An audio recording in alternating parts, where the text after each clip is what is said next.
Greetings, science fiction and fantasy enthusiasts. Do you read books? Do you watch films? Do you hate deodorant? Then welcome to our podcast. With Ryan Sean O'Reilly, David Wilkinson, and Richard Mell. You're listening to No Deodorant in Outer Space.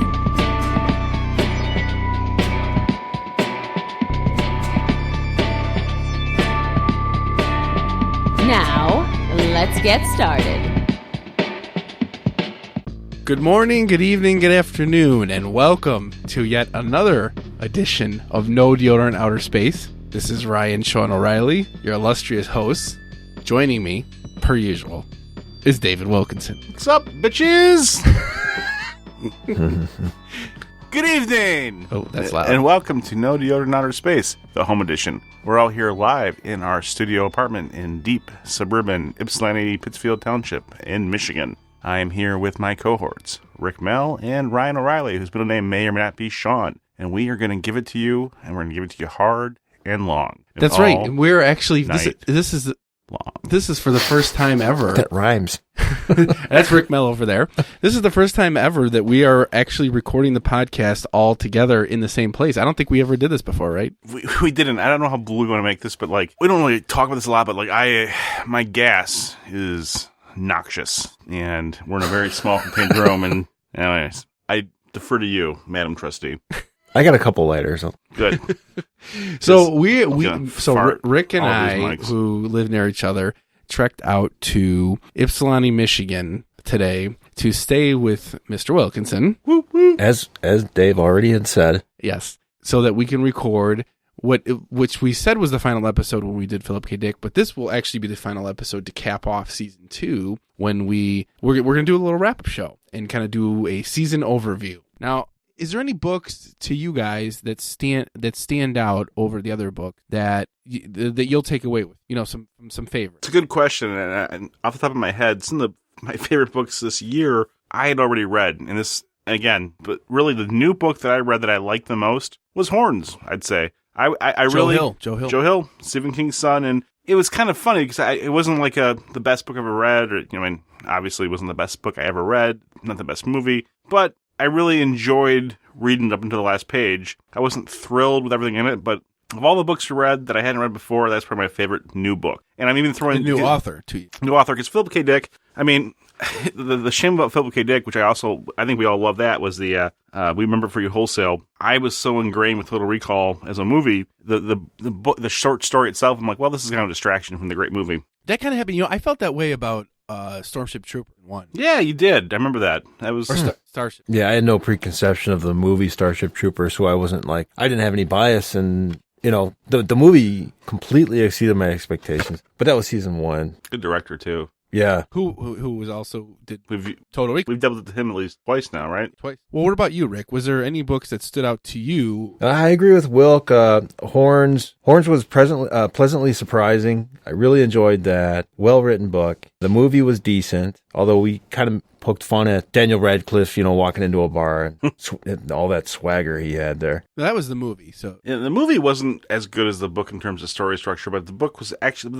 classic Joe Hill, classic in a sense where Herman was his dad. Yeah, his first big book, but it kind of meandered, but in a good way. It's very hard to you really couldn't put that book into film in a coherent way in a 2-hour, 3-hour thing. So the movie was pretty good. It got some of the basics in it, I thought. And I guess the other one that I thoroughly enjoyed, believe it or not, was Naked Lunch, just because it was so different. Yeah, that was by far the most out there book that we've covered so far. And I thought it was funny. It had some heavy, issues and topics in there, but I thought the satire was rich, and I enjoyed that. I enjoyed our debate in that one. That was one of my favorite episodes because we were just yelling at each other. And the debate was fun. It was a good episode. That was a little incoherent, but yeah. But it was fun. It was fun to dislagree. I respect all of your opinions, and I feel I was playing a character in that one too. And I warned you guys ahead of time. And then Rick comes in with his monologue that was very, very impressive, and it's a soliloquy. I'm like, well, shit. I just wanted to give you guys a warning. I'm going to say some controversial I'm not gonna like this book. And I don't know, that was one of my favorite episodes. Actually, looking back at it too, even though we were all yelling at each other, I really enjoyed that episode. I had fun with you guys because there's a lot of verbal. Back and it forth was a in that more one. contentious episode as far as they go. But deservedly so. It's a contentious book. And it was a contentious book, and you know what? I also felt it was a contentious author. Obviously, I mean, the guy shot his wife. Yeah, no, I know. It's like, and again, he's probably of all the authors you've read. I mean, I know Rick had a few in the first season, like the racist guys that were just like, I remember you couldn't get past that. I couldn't get past this guy killing his wife, and like I just couldn't even look at. I just couldn't look at the objective. Like, this guy shot his fucking wife. I mean, why are we even reading this guy? And I forget, it was the Solomon Kane guy. I remember Robert Howard. Yeah, you were like, this guy's a dick.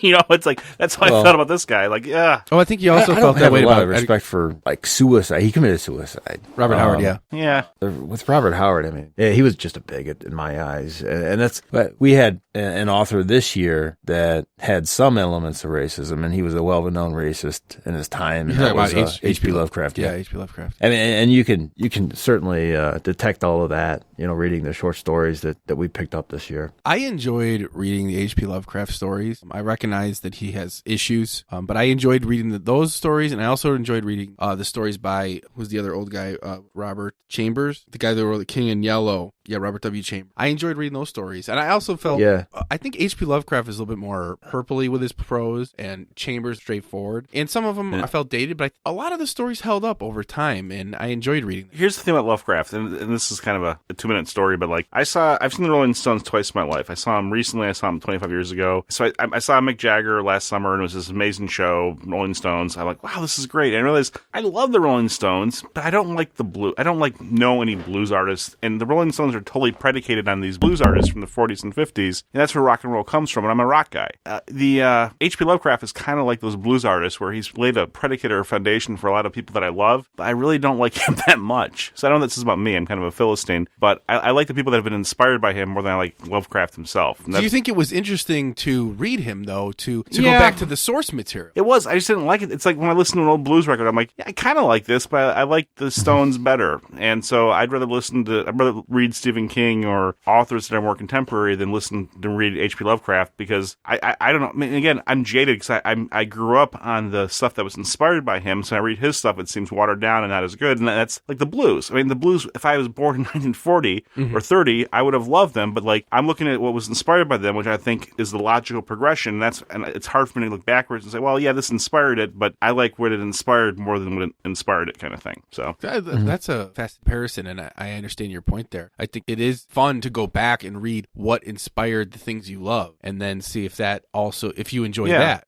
or maybe you don't. But it didn't hate it. I just like I like the progeny better than the source. Yeah, the original, I think, in a lot of cases comes off as being a little bland, because everything that was inspired by the original has been sensationalized or enhanced in some kind of way, and obviously a little bit more contemporary, a little bit more palatable. Now, that's a little break for the audience here. We are in a very small room with a black light and a red light, and I'm about 4 or 5 beers into the night right now. There's a black light illuminating a Brave New World frame picture that I have, and it's Brave New World. That makes you think of what was the story we compared? 1984.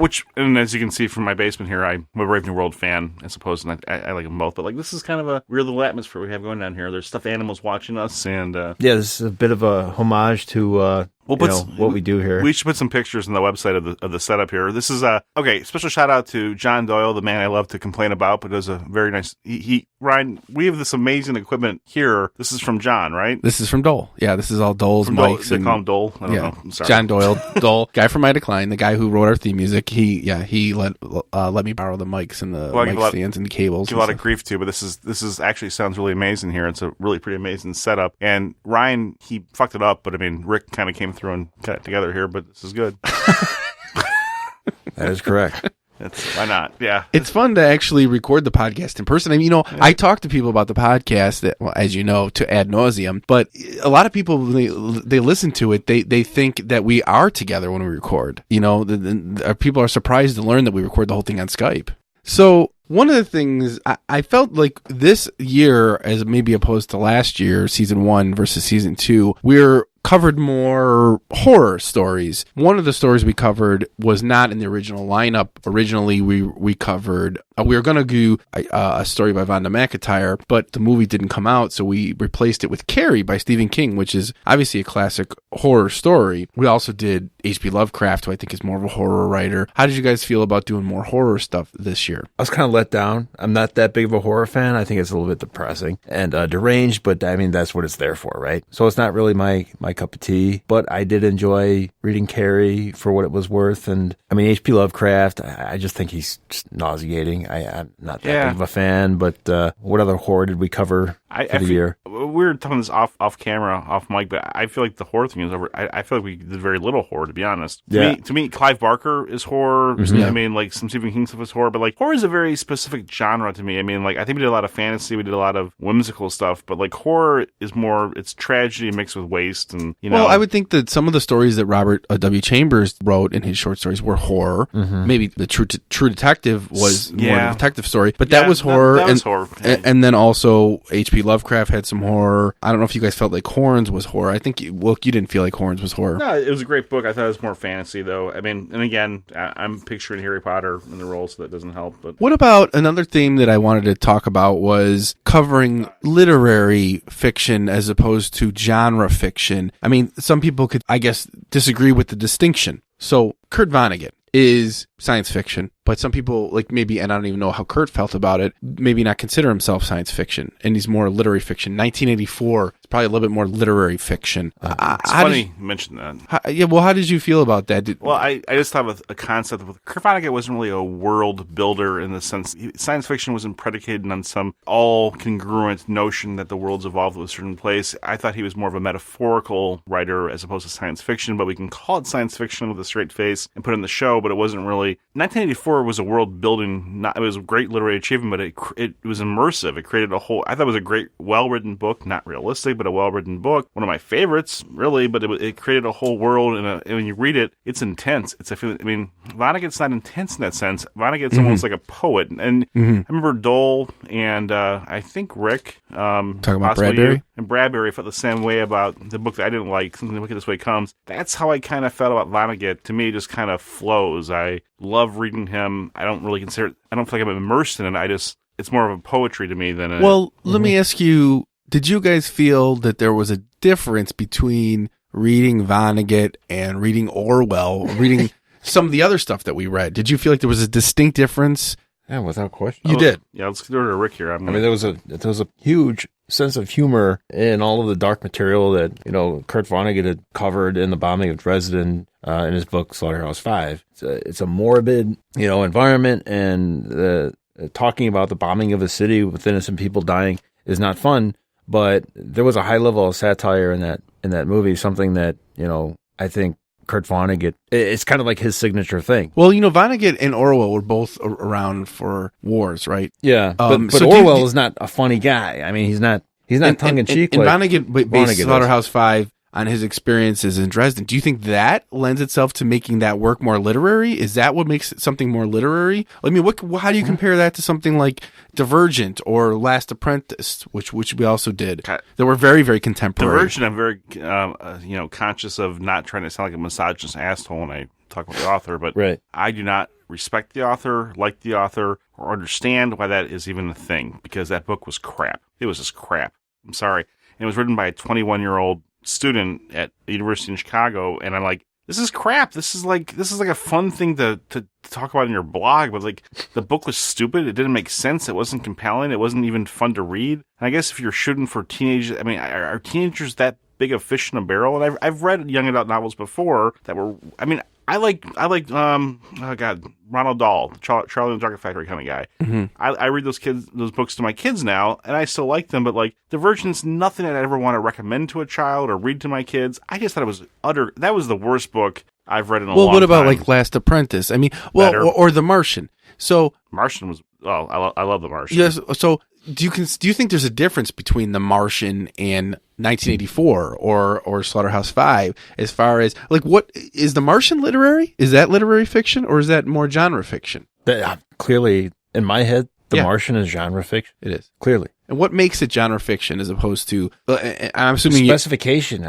Realism. Specificity. Yeah. Because The Martian's more realistic? Well, The Martian had a perspective that was valid. It wasn't some in college writing about a fantasy world. But look at Slaughterhouse-Five. That has a realistic part, and then also has very fantastical parts with the aliens and stuff, and the Dresden stuff is more real because it's based on Vonnegut's own experiences. But to me, the underlying thread of Slaughterhouse-Five is her own mortality.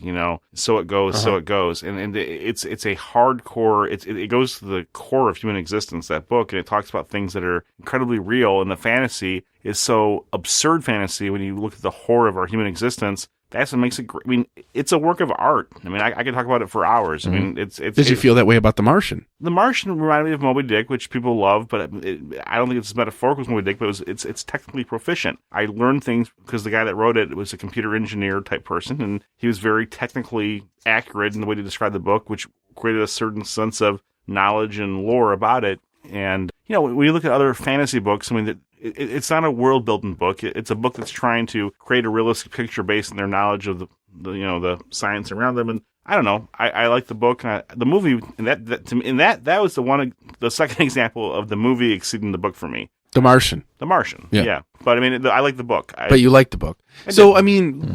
Rick, let me go to you. But what's the difference? Because you, I think, enjoyed The Martian as well, right? Yeah, I did. So compare The Martian to 1984. What makes 1984 more literary and The Martian less literary? Or do you not feel that they're different? I would say that The Martian was less literary because Andy Weir put a lot of his resources into the research of some of the technology, scientific events that happened in that book. Which there were a plethora of that, and half of the book is dedicated to explaining how these systems work. Mm-hmm. All right. And, you're not going to read that kind of, operator's manual kind of shit in a literary book. That's a genre book. Okay. Well, let me ask you then, did you feel that Jules Verne, we covered 20,000 Leagues Under Sea, do you feel he's a literary author or more genre author? Because he had a lot of technical stuff. He's strictly genre. He's more genre. Yeah, okay. I would be comfortable saying that for sure. I think it is difficult to define what makes something literary and what makes something genre, and I think that works like 1984 and works like Slaughterhouse-Five kind of cross the lines between genre fiction and literary fiction. Yeah, there's they make it more confusing because I think some people probably feel that works of science fiction and fantasy don't have merits as a quote unquote literary fiction. Mm-hmm. But then you have someone like Kurt Vonnegut or George Orwell doing stuff that's science fiction or fantasy related. Kurt Vonnegut and George Orwell, though, in their books, they talked about morality a lot and ethics. There's a whole lot on that in each of those two books. And there is an element of that in The Martian with the decisions that NASA kind of has to permutate through.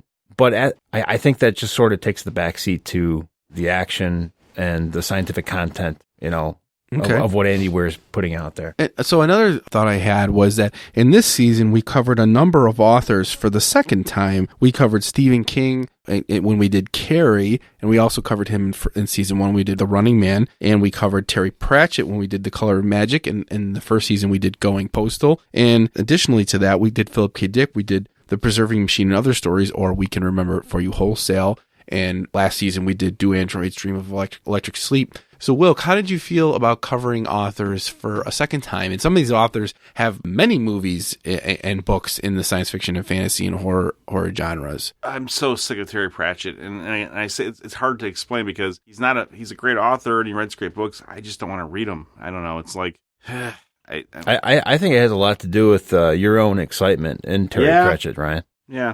With me? Yeah. Wilk's opinion has to do with me? Yes. How so? I think you overstate things, and it's the hype factor. The only person who's really into what he's hyping up is the person who's hyping it up, and everyone else who's listening to it is like, point. Yeah. Well, let me say this. In Terry Pratchett, Color of Magic was not his first book, which we talked about earlier, but it was one of his early books. It might have been his second published book. Sure. And with Stephen King, Carrie was his first published book, but maybe not his first book written. I'm so happy you mentioned Stephen King. So, go on.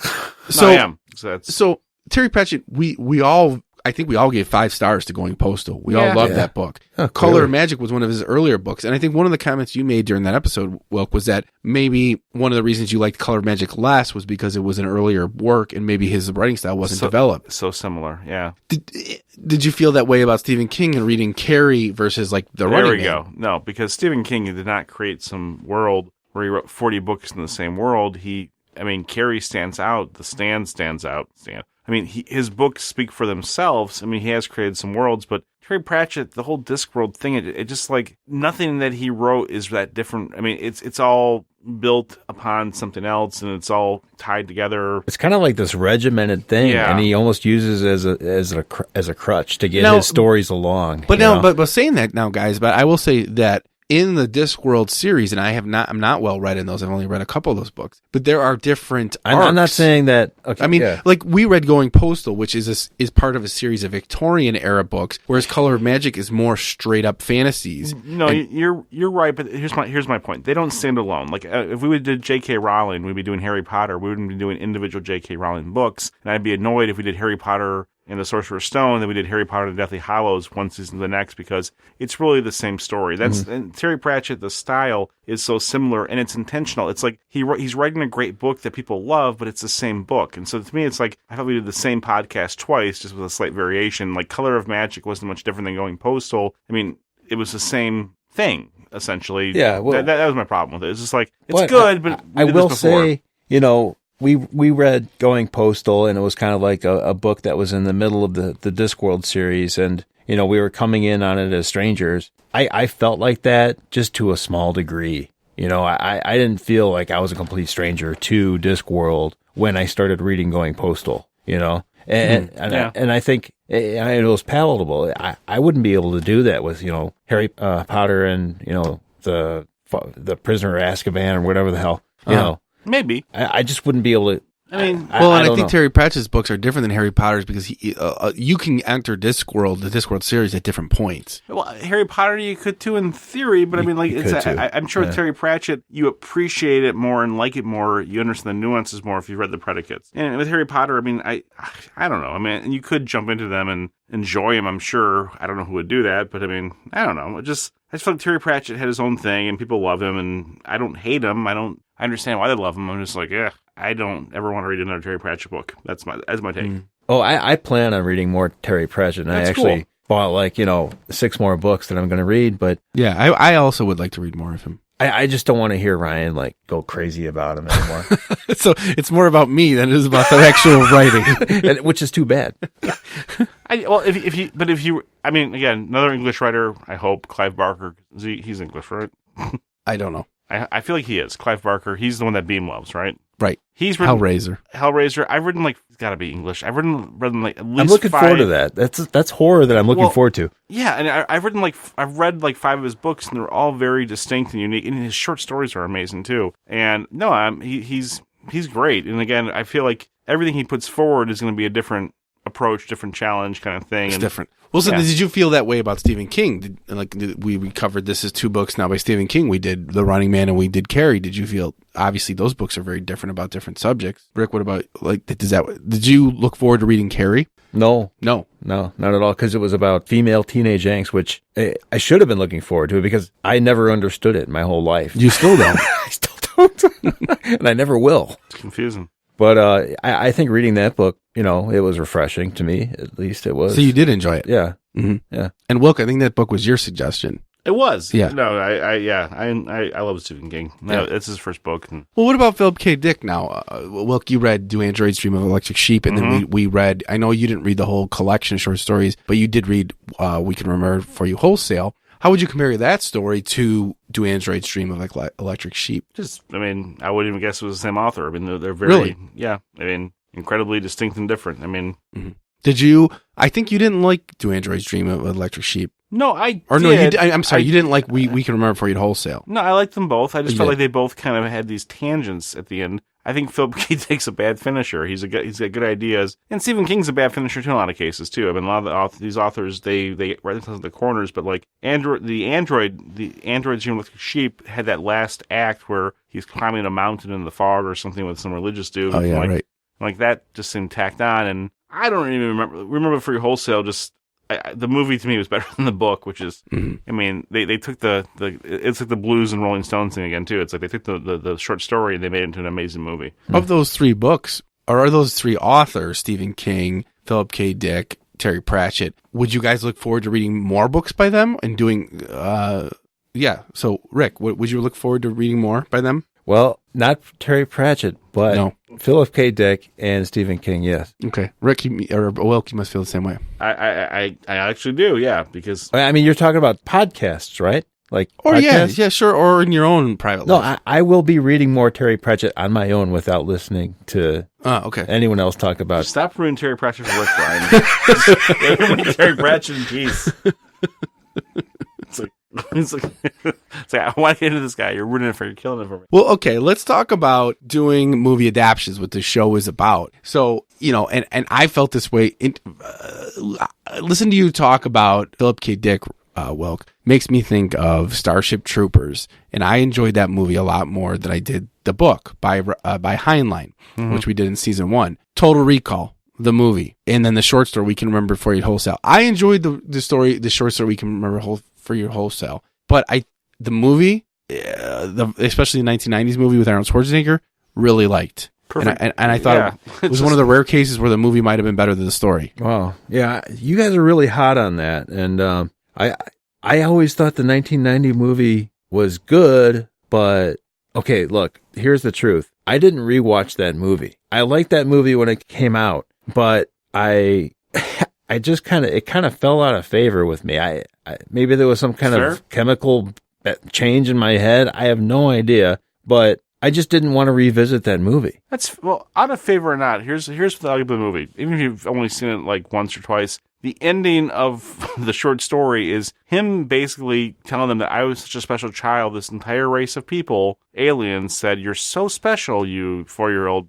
And we all know what 4-year-olds are like. They're horrible. "You're so special. We're going to wait to destroy your world till you die." And that's how he saved his life. And to me, again, I guess if I was high and into a jellyfish and doing coke, that would be a good ending for a story. But like, it doesn't make a whole lot of sense. And I'm like, this guy's on drugs. That's what I kept thinking. This is a horrible ending for a story. Total Recall's ending is him making out with a girl as his enemy's eyes bulge out on a planet as he creates a whole system of life and atmosphere on a foreign planet. It was an epic, yeah. That's a great ending. I agree. That's what I'm saying. That was a better ending. I mean, so the movie by itself, I'm saying the movie had better writing had a better overall story structure than the book. Yeah, I did you guys a disservice by not revisiting the movie. Ryan, you said it was timeless 100%, like it didn't lose any of its value. Yeah. I did not get to observe that because I did not review, that movie like I should have. But you did see it previously. I saw it. Yeah. It does hold up though. It's practical effects. It's like Star Wars. I mean, you watch it not like Star Wars, but like the effects look the same now as they did then. It's pretty great. I mean,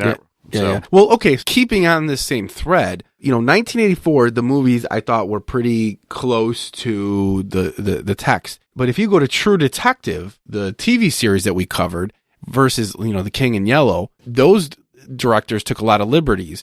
And also, Naked Lunch, the director there, Cronenberg, took a lot of liberties with that text. So, I mean, when directors cover a book, they have different routes they can take, and one is they can follow the source material faithfully, and the other route is they can just say, I'm just going to throw this away. I think Dole talked about it when he was on the podcast, and just do their own thing. And that's what happened in Naked Lunch. You had to do that Wheel Wholesale for Wholesale too. You had to do that for that story as well, because it was more of like a mind trip than it was anything else. I mean, you couldn't make a movie on that. I mean, I enjoyed the movie of Naked Lunch more than the text. Naked Lunch seemed fair though. I mean, if you're gonna like take a jab at something in interpretation, Naked Lunch is a great one because that whole book is a jab at interpretation. I mean, like, I just feel like for Naked Lunch, the movie is so surreal. I mean, the book is so surreal. I mean, it is. I think if Rick made a movie of that, and I made one, I mean, no one's movie is going to be the same as the book. It's going to be odd. It has to be. Mm-hmm. So that made more sense. I don't know. But what about like Herbert West's Reanimator, which was the H.P. Lovecraft? I feel like they followed the text somewhat on that, but they took maybe some liberties. It was like 60 years in the future, though, so that's probably a big thing, too. Oh, yeah. I mean, plus it was made in the 80s. You would think they're going to be giving concessions to other cultures and times in the 80s it was just like sort of all about me back then? Did you guys feel like, I guess the director takes a real risk when they go on there. Did you guys feel like any of these movies you watched where the director goes on their own, that they failed? Well, no, because H.P. Lovecraft was shit. Nobody cared about the source material, and they don't still. I mean, like, the director could do whatever the fuck he wanted. I mean, it's completely accessible. You can term a new asshole whenever you want. I mean, You don't think that you think the people who love H.P. Lovecraft are not so married to the original text? They're posers. They're losers. They're not. No one loves H.P. Lovecraft. I disagree with that. I think people do love H.P. Lovecraft. No, they respect his work, but it's like blues fans. But they're more willing to take for people to take liberties. People love to go to blues festivals, but listen to the Rolling Stones on the way there. You know, I mean, it's like H.P. Lovecraft. Like, let's go to H.P. Lovecraft festival. That'd be so much fun. But they don't really like H.P. Lovecraft that much. They like going to the festival and saying they like H.P. Lovecraft. But like nobody was like, Reanimator's got to be like this, because there's no big Reanimator fans out there with the book. It was a great gory movie based on a premise loosely described by H.P. Lovecraft. Probably the same thing with Naked Lunch. Naked Lunch is very similar in the sense, but I think it has more allowances. People actually love, Naked Lunch, the author and the book. H.P. Lovecraft, I mean, like, I don't know. I mean, I learned a lot of that episode that my take on that is very different than Rick's take on that, and I think both positions are valid based on looking at the. Well, in 1984, I think, and Dole's point on that was that those directors did kind of follow the book pretty faithfully, and it hurt them. Those movies, he didn't feel were as successful because Dole's wrong. Because the directors followed the book. Well, they're British. British are generally terrible. I don't know that they were, but do you think that? And I think that was Dole's point: is those directors who did the remakes of 1984. What the fuck are you gonna do though? It's like, I mean, 84 would have been a lot better with a Total Recall ending. No, but Dole's solution to 1984 in the visual aspect would be to go kind of not everything in sequential order. You would have everything sort of randomized and symbolized. Basically, yeah. I think Dole said just throw the book out. Throw the book out. Don't follow the sequence, yeah. And try and capture the essence of the spirit of the book. In Dole's defense, though, I mean, they've made that movie about 1 billion times. It's every superhero movie where somebody breaks against society and they win. The Matrix is 1984, essentially. It's I'm saying 84 is depressing. It is. It's hard to. So are you saying, Wilk, that it doesn't matter? There's no hope for if you want to do a movie for 1984, you're asking for trouble. It's a tragic dark story that doesn't translate in the film because it's a tough read and there's no hero. The thing is, the book really grabs a hold of you. I think it's just you being sort of a virgin to that concept and then you being exposed to that for the first time. I think that's very powerful and electric. And once you've seen that, then you've sort of seen it all because it's echoed throughout, other stories and, Well, 84 arguably, now I think about it, could actually be the most horror story we've read because it really is horror. I felt that was a very bleak story when I read it. It's hopeless. I mean, you're fucked. I mean, and the hero doesn't really do anything wrong in the story. He does everything right and he still gets screwed over. Yeah, I mean, again, I think I felt that way about Lovecraft too. Yeah, but I just his characters were doomed, and I think Lovecraft had good. Yeah, no, you're right. He had good ideas. He wasn't as good a writer as Orwell, I guess is what I'm saying. He wasn't that talented of a writer. He had good ideas though. I mean, he wasn't terrible. It's just like whatever. He's not like no one remembers Lovecraft for Lovecraft. It's like he had a lot of weird ideas that copyrights expired on, so we like him now. In 1984, Orwell divided the world into multiple parts, or just a few like superpowers almost. And Veronica Roth did that also with Divergent. Do you think there's something in that? I know like books like The Hunger Games, they've also done that where they divide the world into factions and then these factions kind of are at odds with each other. I mean, is that like a trope of dystopian fiction? Well, I mean,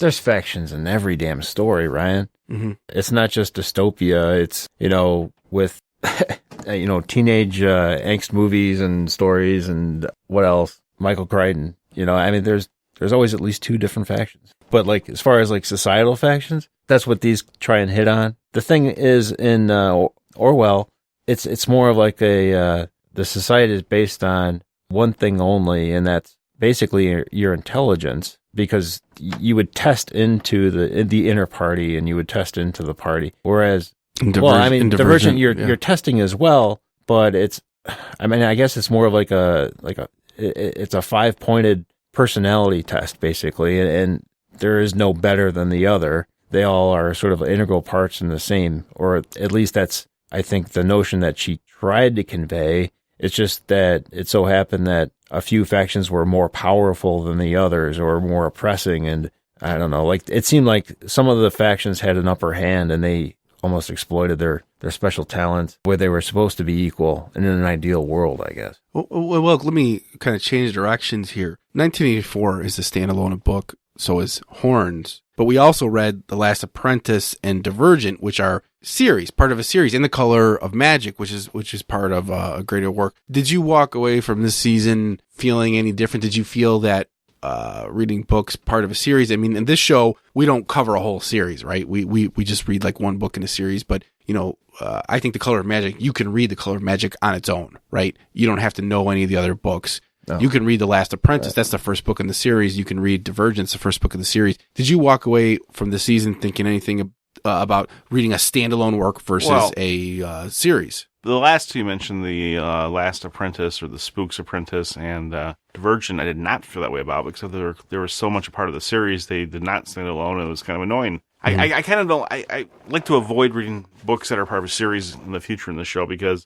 unless I'm committed to reading the series, I feel like they're not really giving their all. I don't know. It's. I mean, we haven't done Tolkien yet, or as you call him, the Master. But if we ever do, yes, I do. Yes, you do. Again, I get what Rick's saying. You're killing Tolkien for me every time you say that. It's like, it's like Jesus.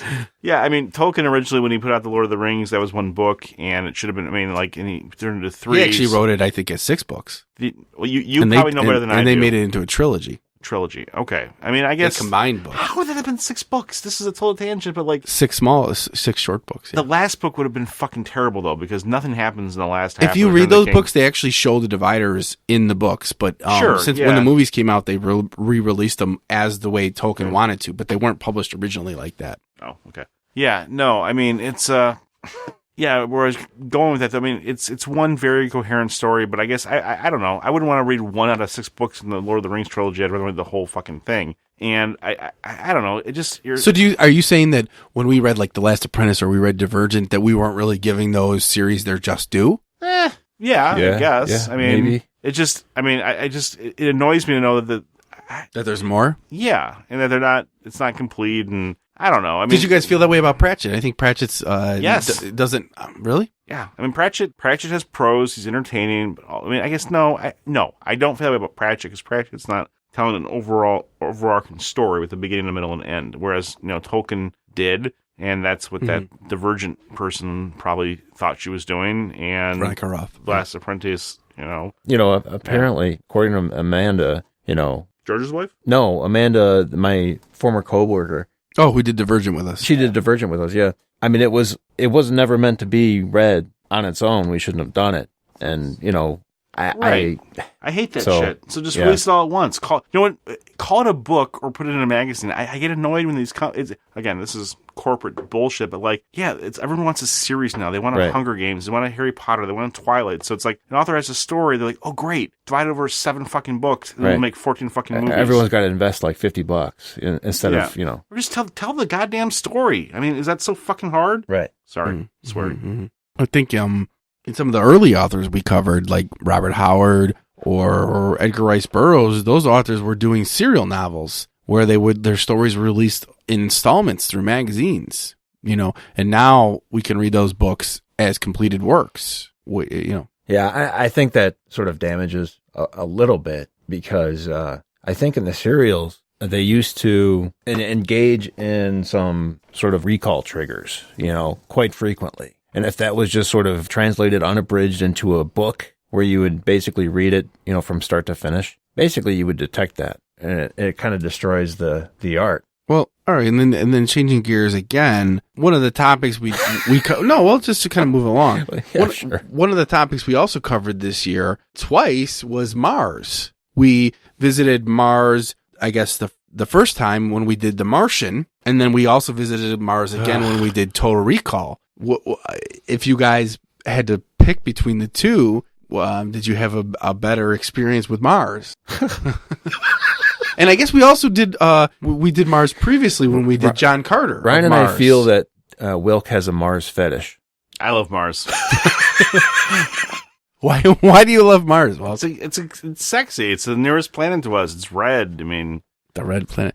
Did you really enjoy when we did John Carter of Mars or the Princess of Mars? You did. I did. Yeah. I like everything on Mars, I gotta be honest. Just, Total Recall, the movie went to Mars. However, the story we can remember for your whole series actually didn't go to Mars. But No. with The Martian, we're nearly on Mars throughout the duration of the book. So it's progress. Comparing Total Recall to The Martian, and then you got Edgar Rice Burroughs from season 1 when we did Princess of Mars, which is more of a fantasy. And Total Recall is probably more of a fantasy. And then you have Andy Weir with The Martian, which is a lot more realistic, a lot more straight sci-fi. Which did you, Wilk, being the Mars expert here, which did you enjoy of those?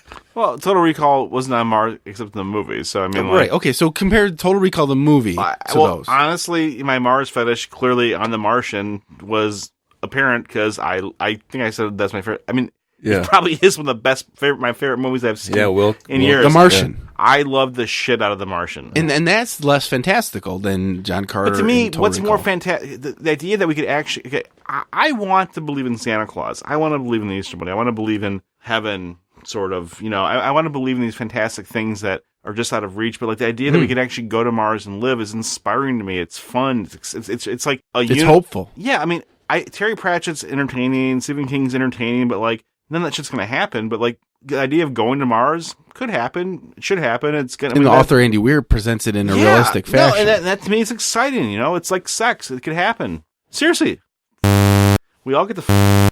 Why not go to Mars? It's a combination of all the two things I love the most. That's right, Progress Grandma. and baby. Anyways, I'm probably gonna edit that part out. But so your love of Mars is that it feels hopeful to you because it's something that could happen. Yes. Whereas in Total Recall or The Princess of Mars, Edgar Rice Burroughs, it's less likely to happen, and you're less into those books. Or did you enjoy those? I guess not as much as The Martian. Not as much as The Martian. Okay. And Rick, Mars. Do you have a favorite planet? Uranus. No, actually, I kind of like, I do like Uranus because it's got like a little ring around it. Saturn was my favorite planet actually because of the ring. I like the little one. One of the things that is your favorite, Rick, is Kurt Vonnegut. Yeah. I think he's probably what one of your favorite authors. He's one of my favorites. Okay. How did you feel about the Vonnegut experience? Now, in the show, we did sort of a remote recording. We actually went to what we call the Vonnegut house to Indiana. You and I went out there. Wilk had some car trouble. He couldn't make it out, which that would have amazing. That would have been our first episode altogether, but it didn't happen that way. That sucked. Yeah. How did you feel about the Vonnegut experience? We did a whole video. The Vonnegut experience kind of sucked for me. It really did. Because you had a fever and you were sick? Well, first of all, Wilk wasn't able to come. Yeah, that amazing. Sucked. And then I had a fever of at least like 99 the entire time. At one point, it was at 102. It's amazing. I felt like hell. And I felt like a complete imbecile listening to Jeff Kenny? Yeah, Jeff Kenny. I was listening way too much to Jeff Kenny and not contributing enough. And part of it was just that I didn't have a whole lot. I didn't do a whole lot of research, and I intended on doing it while I was sick. And I didn't get around to it because I was sick. And that's my excuse. And I'm sticking to it. But you did read some books and background in him, and then you all on the author, and you also did read Slaughterhouse-Five. Right. But I mean, overall though, I mean, just being part of that house and everything that went into it, and the fact that it belonged to the Vonnegut family, and Kurt had fond memories of the place. I mean, I feel blessed, and I mean, that's a great thing because Kurt Vonnegut is one of my favorite authors. His stuff is so good. Like, I find myself breaking down and crying, like, at least a couple of times in his books. I mean, it's just really, it's that powerful. Yeah. I mean, he was like the father I never had. Mm-hmm. One of them. I mean, I've had plenty, but I mean, it was just, yeah. Well, it seems like you liked Vonnegut a lot as well. I've always liked Vonnegut. Yeah. Because I have good taste. How did you like reading Slaughterhouse-Five for the podcast? Tell me. I'm asking you. I think you know. I loved it. You loved it. It's a great book. Now, you weren't able to come out to the Vonnegut house. I did drive out there, and my car broke down in Jackson, and it cost me about $2,000. But yeah, no, I tried to. Fucking piece of shit. So Kurt Vonnegut was a pretty well-loved author on that, and I also enjoyed reading him. Mm-hmm. Okay. We need to get this podcast ratcheted up again here, because we're kind of trailing off here. Let's talk about something that's not about science fiction or books. Well, let me ask you this. On this season, this is our second season in doing the show. How many times did one of us threaten to quit the show or actually walk off an episode? I walked off once. You definitely walked off once. But I walked upstairs and went to sleep. And I wasn't like I was like walking off in anger. I was just fucking exhausted. Yeah, you definitely left the show once completely. You actually signed off. And then I think you had to re-record your star ratings the next day or a couple days later. Next week, yeah. Well, I mean, but again, in my defense, I started talking about a goddamn play that y'all went to go see. I'm like, oh my God, this is not going to end for 20 more minutes. I'm like, I have to go to bed. And what the listeners can't possibly know is that somebody always fucks something up when we record this. It's usually me or Rick or Ryan or the guest, but like we never start in time. And I'm an hour later, and I don't know. I think the night we did that, I was working. I was literally falling asleep when I was doing that. It was rough. I had a rough go at it this year too, and I think I had promised to quit like at least 3 times and use that as leverage as the negotiations went on. Oh, we're doing Dune, so we're doing Dune. Good work. Thank you. But like I don't know how much more I can take this, especially when I get back into a job. I actually lost my job back in December, and this podcast being one of the reasons. Seriously? The podcast was the reason you lost your job. Hey, at least you make no money with the podcast. Let's explore that. Go on. Yeah. I mean, this is a time-consuming thing, but it's something that I love to do, and I like doing it with you guys, despite all of the bullshit that we go through and all of Ryan's just sort of fucking permutations on his own stupid ideas. And we had some bad books this year and bad movies, and like I take responsibility for that because I want to get more like I thought we should get more in tune with like things that were coming out in movies, and that was just a dumb idea. Looks like, on my part. hey, let's get real hip this year, guys. Yeah, no. Yeah, we gotta get in with the team. We gotta get in with the hip crowd this year. What are the youth? What are today's youth? Divergent. Okay, well, part of it was too. I wanted to try and release these contemporaneous in the movies, but your system here is like we recorded like in March and it comes out in June, so it's like none of that works. It's like we're like burning the candle at no ends. We're reading shitty books. We're not releasing them in time to correspond with the things that we wanted to correspond to. But like I hope The Martian we locked in. Well, The Martian was lucky because that was actually great. But I mean, I'm saying like this year, I don't give a fuck what's coming out in the theater or on TV. I just want to pick books that I think are going to be interesting, that we all do, and I like the list that we've mostly formulated so far. And I think our listeners are in for a little treat because we've agreed on about 8 or 9 books at this point, maybe 10, and they're all going to be things that you've maybe seen before or read before, but it's going to be worth getting into. We're going to explore some good topics, I think. None of that Divergent bullshit. Divergent was a low point for me. I'm sorry. That was just such a terrible book. That was horrible. Movie. Yeah. Yeah, I can't. And then it was told in the first person. It was all about I something about me. And my elbow hurts, and like, oh my God. Young adult novels are just the fucking no more young adult novels. I don't care. I mean, like the Sorcerer's Apprentice too, or the Spook's Apprentice, like the same month, and yeah, The Last Apprentice. Yeah, that right after the other. Jeez. It's like, it put me in a bad mood. I'm like, this is stupid. Why are we doing that? And then like, oh well, yeah, I was pushing for these things. So, oh well.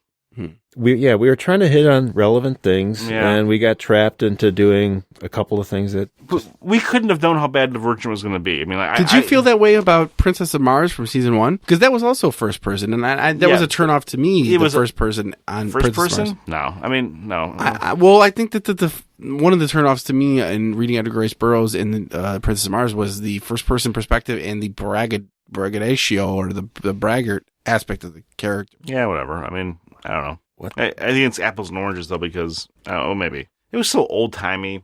Didn't really matter to me. It was interesting. It didn't seem like modern literature, to be honest. Well, one other issue you had this year, you seem to have an issue with this, maybe you'll clarify more now, is that when we covered The Color of Magic, that was a BBC production. It was a TV show. We also did True Detective, which was a TV series and not a film. And I think in one of your points, Wilk, was that there is a distinction between movies, quote unquote, films or movies versus TV adaptions. Big ones, yeah. Why don't you elaborate on that? Well, when somebody makes a film, traditionally, they're anticipating people are going to sit in the theater for a short period of time, take time out of their day and watch it, and they orchestrate that experience to create moments and sensations that are not found on TV, where people watch it on delay or with commercial breaks, and they don't watch it in one intense sitting. And I think it's inarguable that the mechanics of television are different than that of a movie theater. American Detective, one of the reasons it was so well received. True Detective. True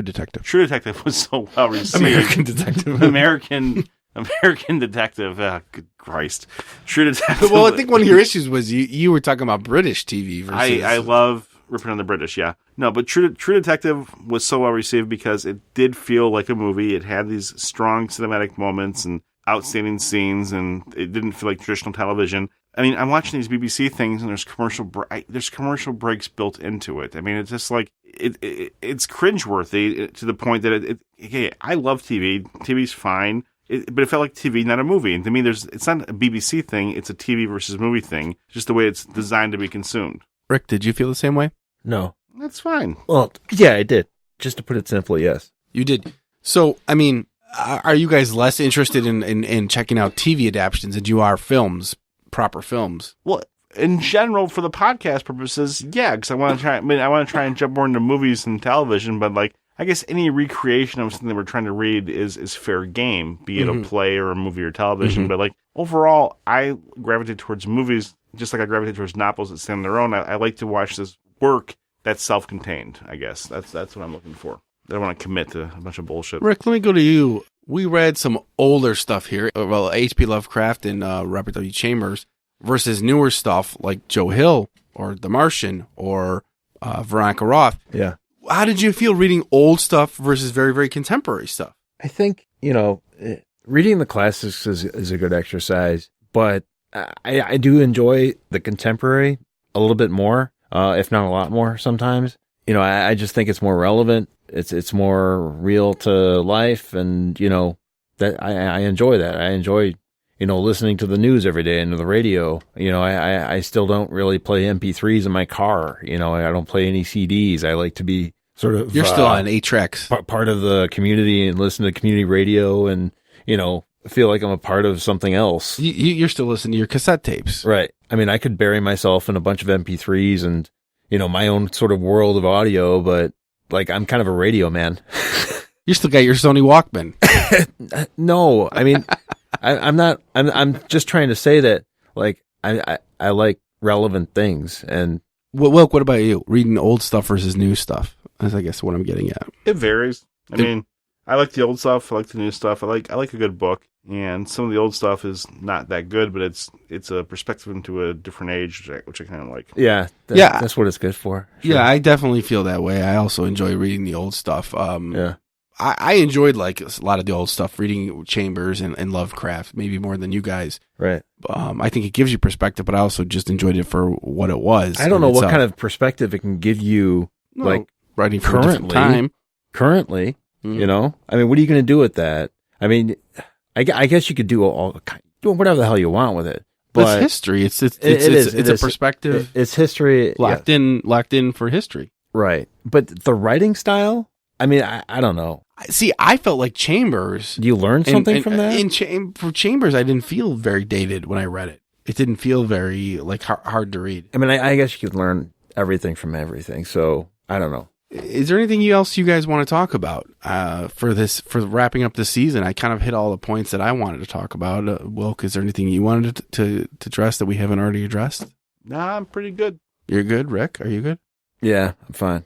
Okay, well then this will be the actual final episode for season 2 of No Deodorant in Outer Space. Ooh. So we would encourage everyone to continue to visit our website, nodeodorant.com, and you can also listen to our shows on YouTube. We have a YouTube channel. We also have a Facebook page and a Twitter account, and we're on TuneIn Radio, and we're also now on Stitcher Radio. So most places that you can get podcasts, you can find our podcasts. Please subscribe and write reviews for our podcasts. We appreciate that. We appreciate any and all feedback on the show. We, like Wilk said in the last preview episode, we did decide, despite our trials and tribulations over the last year, to continue on and do a whole nother season.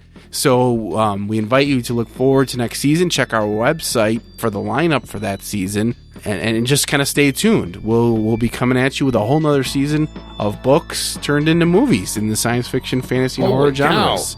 Look out! So with that, I will ask everyone to say an enthusiastic good night. Good night, everyone. Good night. Good night. Good night. Yay! Good night. No deodorant in outer space. For more information on the topics discussed in this episode, or to read our show notes and find us on social media, visit nodeodorant.com. For more information on Ryan Sean O'Reilly and his various works of fiction, visit RyanSeanO'Reilly.com. For more information on David Wilkinson, visit drycracker.com. For more information on Richard Mell, check out his profile at goodreads.com. The theme music for this podcast was written by John Doyle from the band I Decline. You can visit him at i-decline.com.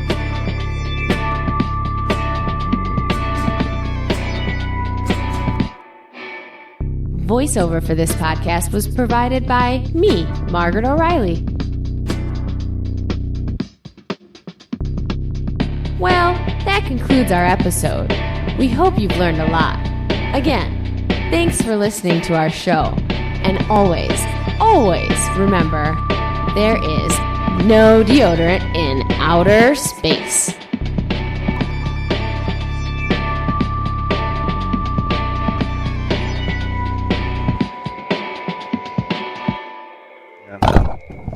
Dude, fix your mic. You just knocked it out. Oh, crap. This is kind of off topic. What's the most erotic experience we've ever had with a condom on? I'm trying to think right now because I've really, really worn condoms. Anyways, are we recording this shit? All right, let's start now. Ready? Right now. Yeah. I like everything on Mars, I gotta be honest. Did you like going back to Mars when we did The Martian? Look, my wildest fantasy, I want to on Mars. I just want to her in this, let's go to Mars. I want to on Mars. So when we're in Mars, what's your fashion? This is going to be closer with Mars.